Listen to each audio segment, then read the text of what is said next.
نحمدہ ونصلی علی رسولہ الکریم اما بعد فاعوذ باللہ من الشیطان الرجیم رب اشرح لی صدری ویسر لی امری واحلل عقدۃ من لسانی یفقہوا قولی رب یسر ولا تعسر وتمم بالخیر۔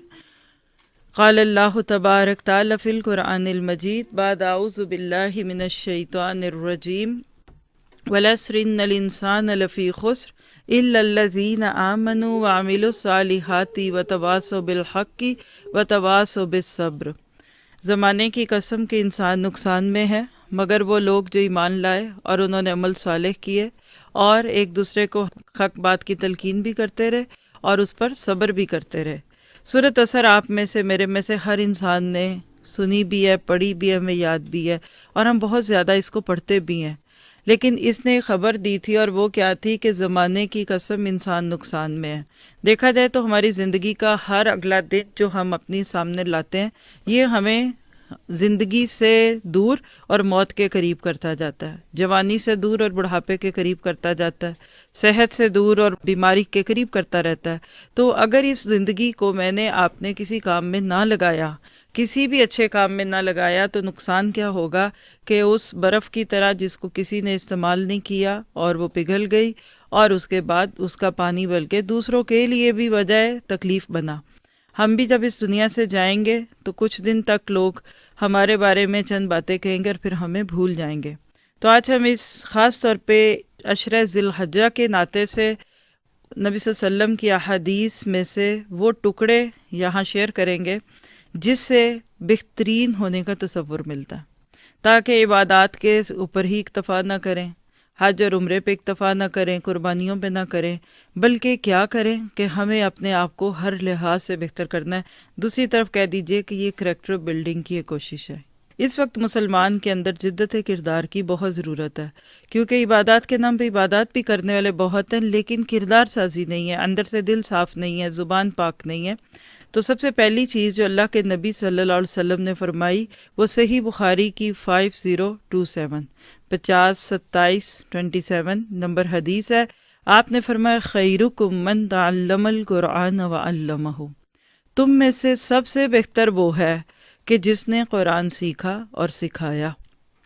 ذرا سوچئے، آج لوگ عزت تو کرتے ہیں، بہت ان لوگوں سے دعائیں بھی کرانا چاہتے ہیں، ان کے بارے میں ان کا گمان بھی یہ ہوتا ہے کہ یہ بڑے نیک اور جنتی لوگ ہوں گے، لیکن کیا آج ہم اپنے اور اپنی اولادوں کے لیے قرآن کے پڑھنے اور پڑھانے کو سب سے بہتر راستہ سمجھتے ہیں؟ ہم اس کو ویکینڈ پہ کر سکتے ہیں، ہم اس کو سائیڈ نوٹ لے دیتے ہیں، ہم شام کو آفٹر کلاسز کریں گے، لیکن فل ٹائم اگر کوئی کہے کہ آپ آئیے اور قرآن سیکھیے اور سکھائیے، اور کوئی ساری عمر کی بات بھی نہیں ہے، کچھ عرصہ، تو کتنے لوگ ہیں جس پہ تیار ہیں؟ خواہش کے باوجود، تمنا کے باوجود، دعاؤں کے باوجود بھی لوگ اپنی دنیا کی تعلیم کو چھوڑ کر قرآن کے سیکھنے اور سکھانے پہ نہیں آتے، الا ماشاء اللہ، الا ماشاء اللہ۔ گمان کیا ہے کہ یہ اپنے دوستوں سے دور ہو جائیں گے، یہ اپنی عمر سے پیچھے رہ جائیں گے، ان کا ایک سال مارا جائے گا، دوسرا مارا جائے گا، یعنی وہی بات ہے کہ جب سارے کام ہو جائیں گے نا پھر سوچیں گے۔ اور ویسے بھی تو ہم کچھ کرتے تو ہیں ہی ہے نا، بہت کچھ آ گیا ہے، ہم گھر سے بھی کر لیں گے، ہم سیٹرڈیز میں آ جائیں گے، سنڈیز میں آ جائیں گے، جبکہ خیرکم کی بات ہے۔ تو آپ کے میرے بہتر سے بہترین ہونے کا سفر قرآن کا سیکھنا اور سکھانا ہے۔ جس کو اپنے اس کام کا یقین نہیں ہے وہ بھی نہ شکر ہے۔ میں اپنے اوپر لے کر اس بات کو کہوں گی، پوری دنیا کی نعمتیں ایک پلڑے میں ڈال دیں جو میرے پاس ہیں، اور ایک پلڑے میں صرف یہ قرآن کا سیکھنا سکھانا ڈال دیں، اللہ کی قسم میں اپنے آپ کو خوش قسمت سمجھوں گی۔ دنیا میں دولت ہے، گھر ہے، مال ہے، اولاد ہے، لوگوں کے پاس شہرت ہے، جو بھی کہہ دیں میری نظر نہیں اٹھتی ان کے اوپر، اگر ان کے پاس قرآن نہیں ہے، اگر ان کے پاس اللہ کا پیار نہیں ہے۔ کیوں کہ یہ چیزیں اللہ کے نبی کی زبان سے بہتر ہے۔ آپ دیکھیں کہ دنیا میں بہت سارے لوگ ہوتے ہیں نا، ایک دوسرے کو کہتے ہیں کتنے خوش قسمت ہے، مبارک ہو، کتنی خوشی، پھر ہم خوشی خوشی اپنی چیزیں شیئر کرتے ہیں، یہ مل گیا، بچہ ہو گیا، شادی ہو گئی، منگنی ہو گئی، یہ سب چیزیں اچھی ہیں، لیکن جو خوبصورتی، جو خوشی اس کے ساتھ آئے گی وہ کسی اور چیز کے ساتھ نہیں آئے گی۔ تو ان 10 دنوں میں آپ نے، میں نے خواہش رکھنی ہے، سیکھیں. یہاں پھر نوٹ کیجئے من تعلم القرآن، علم یعلم تعلیم ہوتا ہے تھوڑا تھوڑا پڑھنا. اس میں لیکچر سننا نہیں ہے کہ آپ گھر بیٹھ کر کسی کا لیکچر سن رہے ہیں. اس میں فیس بک کا لنک کلک کر کے کسی کا کوئی سیریز اٹینڈ کرنا بھی اس طرح نہیں آتا، الا یہ کہ آپ بیٹھ کر سنیں. یعنی آج ہوا کیا کہ علم جتنا عام ہوا اتنا بے قدر ہی ہو گئی. چلتے پھرتے ہاں یہ بھی سن لیا وہ بھی سن لیا، صبح میں بھی شام بھی، وہ کانوں کو ٹکراتی ہیں. وہ فہم ہو سکتا ہے تعلیم استاد کے ساتھ ہے، بیٹھ کے ہے، جس میں انسان بالکل اپنے آپ کو پیش کر دیتا ہے کہ مجھے جدھر مرضی لے جاؤ. تو باضابطہ طور پر اسٹوڈنٹ بننا کسی کورس میں، ٹھیک ہے آپ کے پاس قریب کوئی نہیں، آپ نیٹ کے کسی کورس کو جوائن کر سکتے ہیں، آپ کے قریب کوئی نہیں ہے آپ کسی اور میڈیم سے یوز کر سکتے ہیں، کوئی حرج بھی نہیں ہے. شرط ہے کہ پھر آپ نے اس کو لینا ایسے کہ جیسے آپ کسی استاد کے سامنے بیٹھے ہوئے. تو لہٰذا اللہ سے دعا ہے کہ ہمیں قرآن کے سیکھنے اور سکھانے والا اللہ بنا دے. دوسری حدیث صحیح بخاری کی 6035 6035 نمبر کی حدیث ہے. اللہ کے نبی نے فرمایا خیارکم احسنکم اخلاقا، تم میں سے بہتر وہ ہیں جن کے اخلاق تم میں سے سب سے بہتر ہیں. اللہ اکبر. اخلاق دیکھیے، اخلاق خلق سے، اور خلق کہتے پرانا ہونے کو. اخلاق کو خلق اور پرانا ہونا کیا یعنی بندے کی شخصیت میں یہ چیز اتنی رچی بچی ہے جتنا وہ خود پرانا ہے. اوپر سے hello how you doing, nice, hello how fine, یہ کمرشل اخلاق ہوتا ہے. لوگوں نے اپنی چیزیں بیچنی ہوتی ہیں، لوگ آپ کو ظاہر ہیلو ہائی کر کے ہاتھ ہلا کے چلے جاتے ہیں. اخلاق کا اصل پتہ چلتا ہے آپ کے قریب رہنے والوں کو، جہاں آپ چھپا نہیں سکتے. یعنی اخلاق پرانا ہونا کہ جیسے پرانے کپڑے گھر میں پہن کے بندہ ریلیکسڈ ہو جاتا ہے نا، تو اس طرح با اخلاق شخص وہ ہے کہ جس کے ساتھ رہنے والے بڑے ایزی گوئنگ ہوتے ہیں، کمفرٹیبل. یہ نہیں کہ اب ان کو غصہ چڑھ جانا، نہیں ابھی پتہ نہیں، دیکھیں اس وقت پتہ نہیں اب کیا مزاج ہے، آج دیکھتے ہیں کیا سننی پڑتی ہیں. یہ نہیں ہوتا اخلاق اللہ. وہ جس کو اردو میں کہتے ہیں نا پل میں تولا پل میں ماشا، نہیں، جذباتی نہیں ہوتا، ایسی بات پہ بات غصہ نہیں آتا. گھر میں کمی بیشیاں ہوں گی کوئی بات نہیں، ہو جاتا ہے، مجھ سے بھی ہوتا ہے، ادھر بھی ہے ادھر بھی ہے، ہر جگہ وہ بندہ اپنا اخلاق کا دامن نہیں چھوڑتا. ہمارے یہاں اخلاق کے بھی بڑی غلط معیار ہیں. گھر آئے کو ہیلو کہنا، چاہے محرم ہے نہیں ہے، بھائی جان باجی جان چچی بھابھی، کھانے چائے پینی، اور ہم سوچتے ہیں کہ سارے محرموں غیر محرموں کا اور تو مردوں کا ایک جگہ مل کے ہیلو ہائی بائی کرنا، اور جب خوبصورت کپڑے بھی پہننے پر سب ایک دوسرے کو بڑا لچک لچک کر خوبصورت مبارکبادیں دیتے ہیں، یہ اخلاق ہے. اور ذرا کوئی حدیں قائم کر لے تو کہتے ہیں نہیں جی یہ تو اگلے کو شرمندہ کرنے والی بات ہے. اور دیکھیں اگلے نے ہاتھ اتنے پیار سے آگے کیا تھا شیک ہینڈ کے لیے، اب بری بات ہے کہ آپ ان کا ہاتھ پیچھے کر دیں. تو یاد رکھیے کہ اللہ کے نبی کے لیے اللہ نے قرآن میں کیا کہا. اللہ کے نبی کون تھے؟ اخلاق کی اعلیٰ بلندیوں پہ تھے. سورۃ نون کو پڑھ لیجئے. اللہ کے نبی صلی اللہ علیہ وسلم با اخلاق شخص تھے. اخلاق کا جو معیار ہے نا وہ نبی صلی اللہ علیہ وسلم ہے. جو آپ نے کیا وہ ہم نے کرنا ہے، جو آپ نے نہیں کیا وہ ہم نے نہیں کرنا. پھر اس کے بعد آپ دیکھیے کہ تیسری چیز، اللہ کرے کہ ہمارا اخلاق بڑا خوبصورت ہو جائے. معاملے، میں تو اخلاق کو معاملوں میں کہتی ہوں، لیکن اگلی چیز اور بھی اچھی ہے، اور وہ کیا ہے؟ روایت ہے یہ بھی بخاری کی 2305. آپ نے فرمایا خیرکم، تم میں سے سب سے بہتر، احسنکم قدائن، تم میں سے بہتر وہ ہیں جو تم میں ادائیگی میں سب سے بہتر ہیں. زندگی میں بہت سارے معاملے پڑتے ہیں نا، آپ کو کسی سے لینا بھی ہوتا ہے، کسی کو دینا بھی پڑتا ہے. اور خاص طور پہ جو حدیث میں آگے وضاحت ہے نا وہ کیا ہے؟ ای اندہ رد القرض، جب خاص طور پہ قرض چکانے کا معاملہ آ جائے تو آپ اس کو بڑے اچھے طریقے سے چکا دیں. آج ہمارے ہاں ایک معروف بات ہو چکی ہے، اور وہ کیا ہے؟ دینا کس نے ہے؟ لے لو جی، دینا کس نے ہے؟ کسی کو دے دیں قرض، پھر کہتے ہیں بھول جائے. واللہ ہی 10 لوگوں کو آپ ازما لیں، ان میں سے 9 لوگ آپ کو نہیں دیں گے. آپ گھر کرائے پہ دے دیں، جی یہ اکاؤنٹ نمبر ہے اس میں پیسے ڈال دیجئے. آپ 1 سال بعد جا کے پوچھ لیں، وہ اس مہینے یہ ہو گیا تھا جی، اس میں یہ ہو گیا تھا جی، یہ تھا وہ تھا. یعنی ایون وہ لائبلٹیز جو کسی بندے کے اوپر ہیں وہ بھی نہیں چکاتے لوگ، سر پہ کھڑے رہے. قرآن میں ایک آیت یہود کے تناظر سے ہے کہ ان میں سے کچھ تو اتنے زیادہ اپنے معاملوں میں سچے ہیں کہ 1 دینار کی بھی بات کرو تو وہ اس کو بھی ادا کرے. اور کچھ ایسے ہیں کہ الا ما دمت علیہ قائمہ، جب تک ان کے سر پہ نہ کھڑے رہو یہ مال کی ادائیگی نہیں کریں گے. تو اس میں آپ دیکھیے مالی معاملات ہیں، اس میں پھر ہر طرح کا دین لینا ہے۔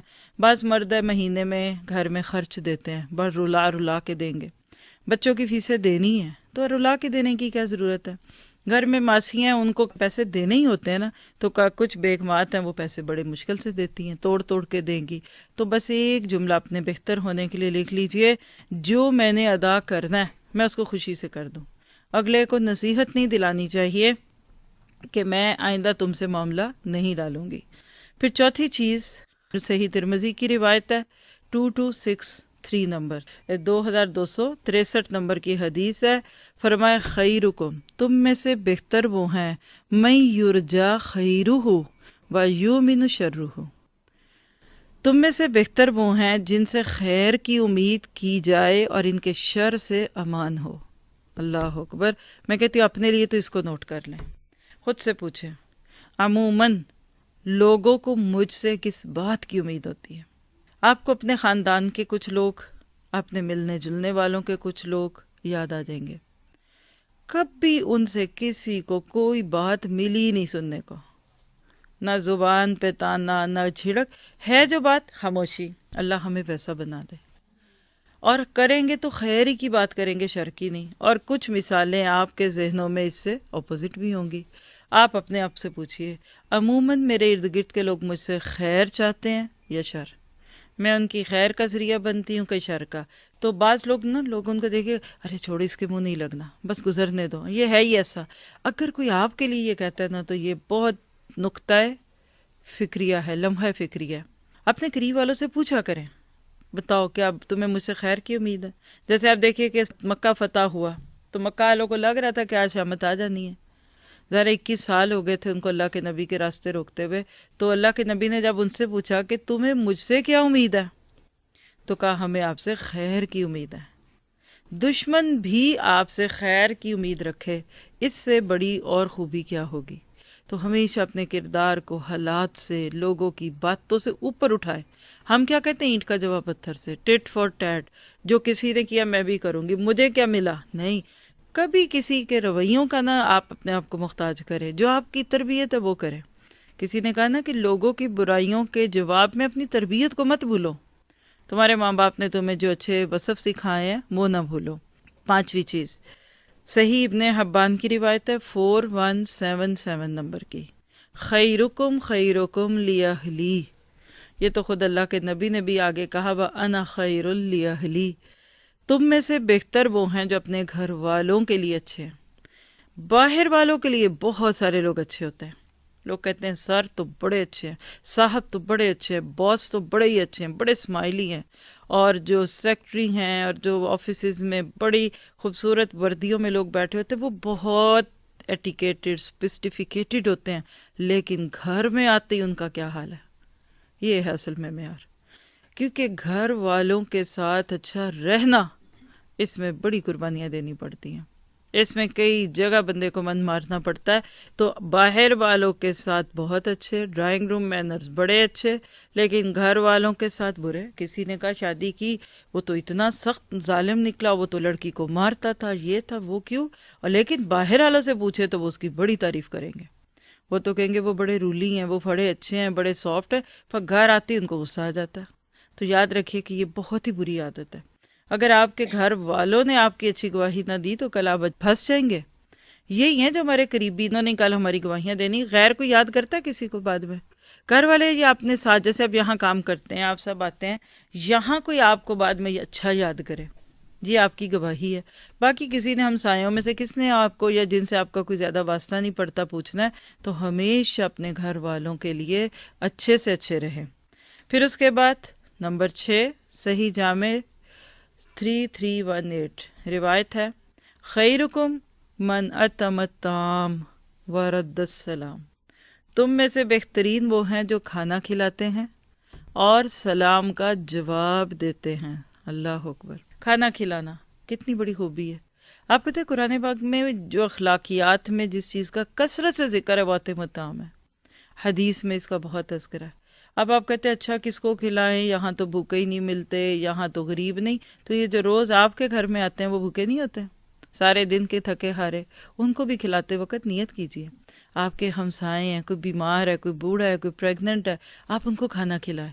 کھانا کھلانے سے بندہ حقیقت میں اگلے کے دل میں جاتا ہے، یہ مان لیجئے، کیونکہ جب کسی کو بھوک لگی ہو تو اس وقت اس کو سونا چاندی نہیں اچھا لگتا، اس وقت اس کو کھانا اچھا لگتا ہے۔ تو عادت بنائیے۔ اچھا ہم کیا کہتے ہیں؟ بہترین وہ جو کھانا کھاتے ہیں، ہمیں کسی نے یہ بتا دیا۔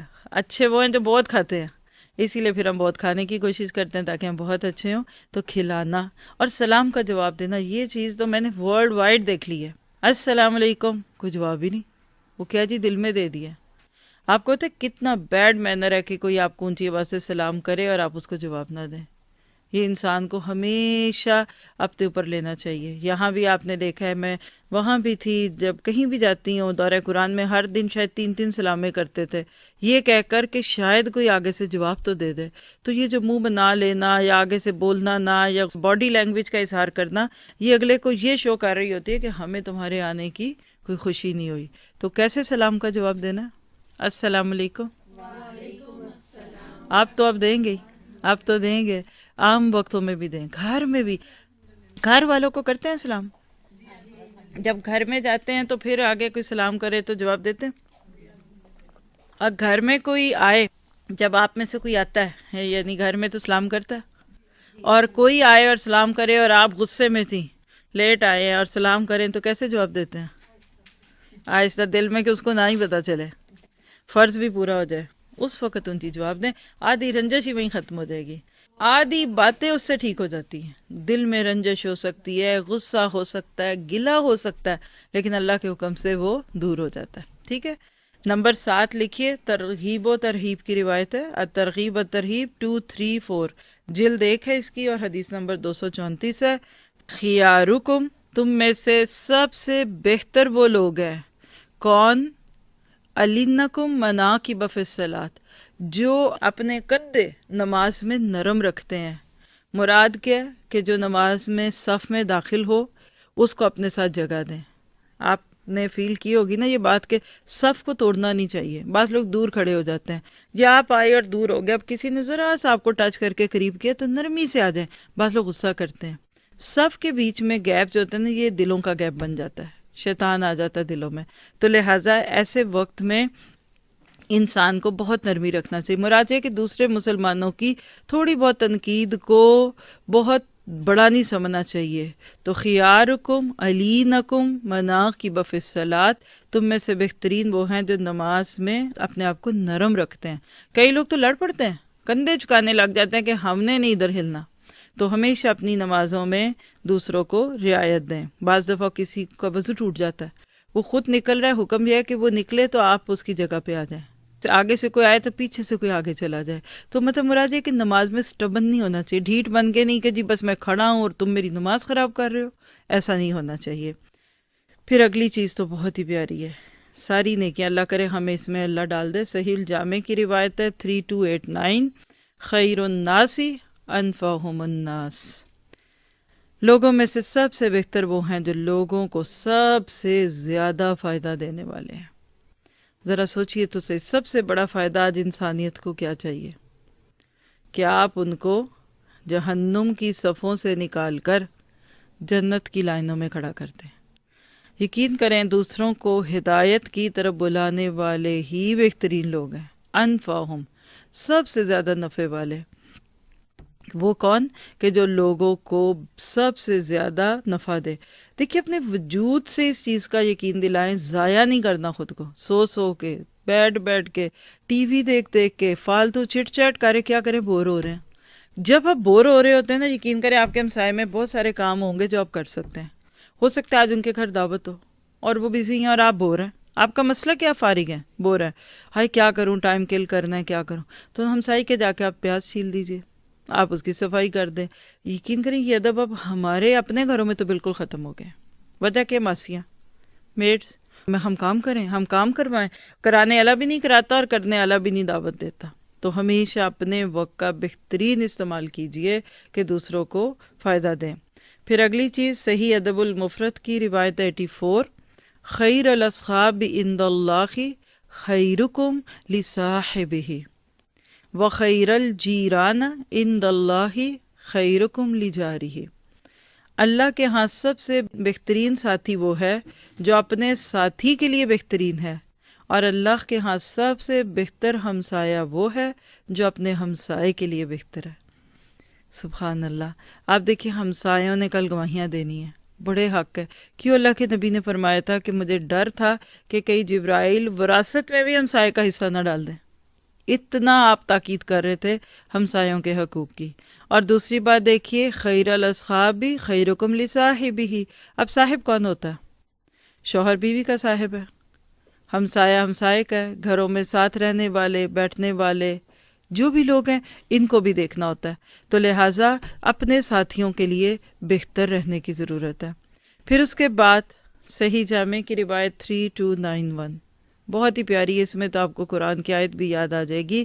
فرمایا خیر الناس ذو القلب المخموم واللسان الصادق، لوگوں میں سے بہتر وہ ہے جو مخموم القلب ہو اور زبان کا سچا ہو۔ صحابہ نے جب یہ بات سنی قالو، کہنے لگے صدوق اللسان نعرفہ، یعنی زبان کا سچا ہونا تو ہم سمجھتے ہیں، پہچانتے ہیں، یعنی جو سچ بولے۔ فما مخموم القلبی، یہ مخموم القلب کیا ہے؟ سبحان اللہ، آپ کو بھی سمجھ میں آ رہا ہوگا مخموم کیا ہے، جسے دل گداز یا نرمی والا یا جس میں سوز ہو، دوسروں کا درد ہو۔ تو اللہ کے نبی نے آپ دیکھیں اس میں 4-5 چیزیں بتائیں۔ فرمایا مخموم القلب کون ہے؟ هو النقی التقی لا اسم علی ولا بغی ولا غل ولا حسد۔ 6 چیزیں ہیں مخموم القلب انسان میں، اللہ ساری میرے میں ڈال دے۔ آپ اپنے لیے دعا کر لیجئے۔ فرمائے وہ دل جو صاف ہو، نقی صاف کرنا، صاف رہنا، تقی بچنے والا، تقوی والا دل۔ پھر لا اسم علیہ، جس میں کوئی گناہ نہ ہو، یعنی اس دل میں گناہ کا خیال بھی نہ آئے، ولا بغی، بغاوت والا نہ ہو، ٹرانسگریشن، حدوں کو کراس کرنا یہ نہ ہو، اور ولا غل، جس میں دھوکہ نہ ہو۔ غل بھی آپ کہہ سکتے ہیں، غل بھی کہہ سکتے ہیں۔ غل ہوگا تو کینہ، اور غل کہہ دیں گے تو دھوکہ، یعنی دھوکے باز نہیں ہوتا، دلوں میں کینے نہیں رکھتا، اور ولا حسد، حسد نہیں رکھتا۔ اب آپ دیکھیے ٹوٹل کتنی حدیثیں ہم نے پڑھی؟ 10، اور کتنی صفات ہمیں مل گئیں؟ تقریباً 13 سے 14۔ اب آپ مجھے بتائیے ان 10 دنوں میں اگر ہم ایک صرف پہ غور کر لیں روز کی، تو کیا ہمارا کردار نہیں بدل سکتا؟ یاد رکھیے آپ کا میرا کردار ہی بولے گا قیامت کے دن۔ بہت بڑی بڑی باتیں پیچھے پڑ جائیں گی اچھے کردار کے ساتھ۔ تو اللہ سے یہ دعا کیجئے کہ ہم ان دنوں کو، اور اگر یہ دن گزر بھی جائیں تو اس کے بعد بھی عادت بنانے کے لیے اپنی کردار سازی کر لیں۔ اللہ تعالیٰ آپ کو مجھے توفیق دے، تو اللہ تعالیٰ آپ کی میری اصلاح فرما دے۔ جزاک اللہ خیر۔ سبحانک اللہم و بحمدک، اشہد ان لا الہ الا انت، استغفرک و اتوب الیک۔ ربنا تقبل منا انک انت السمیع العلیم وتب علینا انک انت التواب الرحیم، وصلی اللہ تعالی خیر خلقہ واصحابہ اجمعین برحمتک یا ارحم الراحمین، آمین۔ السلام علیکم ورحمۃ اللہ وبرکاتہ۔